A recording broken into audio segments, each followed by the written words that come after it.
Hello दोस्तों, अभी हम पढ़ेंगे टाटोमेरिज्म।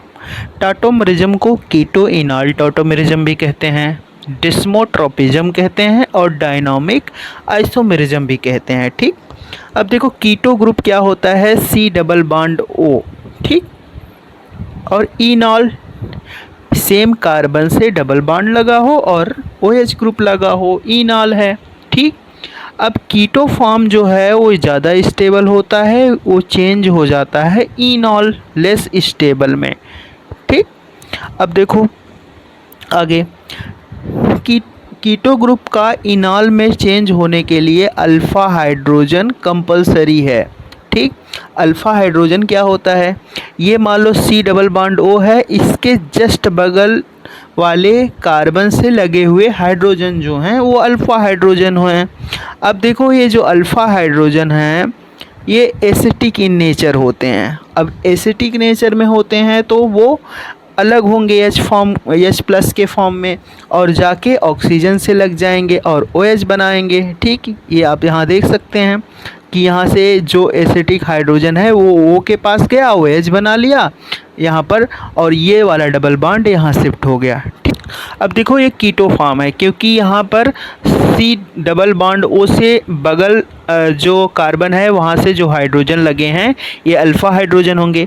अब ये हाइड्रोजन जाएगा ऑक्सीजन के पास और ऑक्सीजन से जो डबल बॉन्ड है यहाँ शिफ्ट होगा तो कुछ ऐसा बनेगा। ठीक, अब देखो यहाँ पर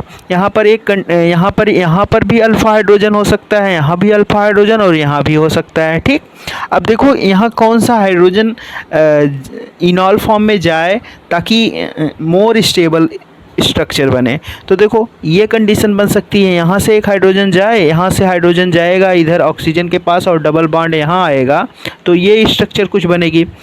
और दूसरा ये हो सकता है यहाँ से आए, यहाँ से डबल बॉन्ड आए, यहाँ से हाइड्रोजन आए और यहाँ डबल बॉन्ड जाए, तो ये वाला कंडीशन ज़्यादा स्टेबल होगी क्योंकि ये कॉन्जुगेशन में आ जाएगा, रेजोनेंस में आ जाएगा ये चीज़ें दोनों डबल बॉन्ड आपस में। ठीक, अब यहाँ पर देखो ये अल्फ़ा हाइड्रोजन है, यहाँ पे ये आ जाएगा इस ऑक्सीजन के पास, यहाँ का अल्फ़ा हाइड्रोजन इस ऑक्सीजन के पास और इसका यहाँ पे, तो ये कुछ ऐसे फिनॉल स्टेबल स्ट्रक्चर बना लेगा। देखो अभी हम बात करेंगे कि इनॉल्स, कौन से इनॉल्स ज़्यादा स्टेबल होंगे कीटो से।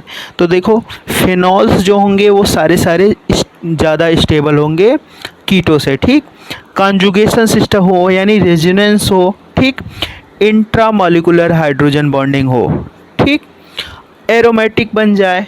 एरोमेटिक की कंडीशन क्या होती है, 4n+2 पाई कंडीशन बन जाए। ठीक, एरोमेटिक कंडीशन बन जाए। ओके, अब देखो दूसरा एग्जांपल देखते हैं। इसमें क्या हो रहा है, इस कार्बन से जो डबल बॉन्ड ऑक्सीजन लगा है ये कीटो फॉर्म है, इनाल बन सकता है, पर अल्फ़ा हाइड्रोजन यहाँ पर sp2 से लगा हुआ है, sp2 कार्बन से, जिसके वजह से यहाँ पर नहीं बनेगा। अब देखो आगे यहाँ पर पैरा पोजीशन, यहाँ पर भी सेम sp2 लगा है पर पैरा पोजीशन पर sp3 है, यहाँ से हाइड्रोजन जाएगा ओ के पास और ये फिनॉल बना लेगा और जो कि ज़्यादा स्टेबल होगा। इस तरह के टाटोमेरिज्म को एक नया नाम दे दिए हैं जिसे पैरा टाटोमेरिज्म कहते हैं।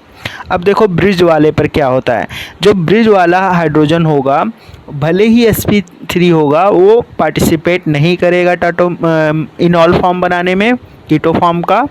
अब देखो यहाँ पर जो हाइड्रोजन होगा ये sp3 होगा और वो ऐसे आगे मूव करके यहाँ पर लग जाएगा जिसके वजह से ये स्ट्रक्चर बनेगा।